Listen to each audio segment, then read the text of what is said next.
தளபதி விஜய் இப்போது தனது கடைசி படமான ஜனநாயகனில் நடித்து வருகிறார்.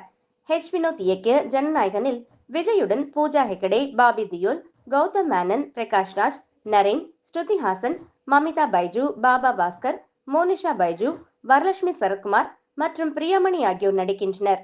கேவிஎன் புரொடக்ஷன்ஸ் தயாரித்த இந்த படத்திற்கு அனிருத் இசையமைத்துள்ளார். ஜனநாயகன் படம் அரசியல் கதையை மையமாக கொண்டு தயாரிக்கப்படுகிறது. இந்த படம் ஜனவரி 9, 2026 அன்று பொங்கல் பண்டிகையை முன்னிட்டு திரைக்கு வர திட்டமிடப்பட்டுள்ளது. இந்த படத்திற்காக விஜய்க்கு 275 கோடி சம்பளம் வழங்கப்பட்டிருக்கிறது. சென்னையை சுற்றி நடைபெற்று வந்த படத்தின் இறுதிக்கட்ட படப்பிடிப்பு தற்போது கொடைக்கானலில் தொடங்கியுள்ளது. இதற்காக அவர் விமானம் மூலம் மதுரை வந்தார். அவரை பார்க்க ஏராளமான ரசிகர்கள் திரண்டனர். விமான நிலையத்திலிருந்து காரில் கொடைக்கானலுக்கும் அவர் புறப்பட்டார். அப்போது ரசிகர்கள் அவருக்கு அன்பான வரவேற்பு அளித்தனர். அவர்களும் அவரது காரை பின்தொடர்ந்தனர். இது தவிர கொடைக்கானலின் தாண்டிக்குடி பகுதியில் 4 நாட்கள் படப்பிடிப்பு திட்டமிடப்பட்டுள்ளது. அங்கு பிளாஷ்பேக் காட்சிகள் படமாக்கப்படும் என்று கூறப்படுகிறது.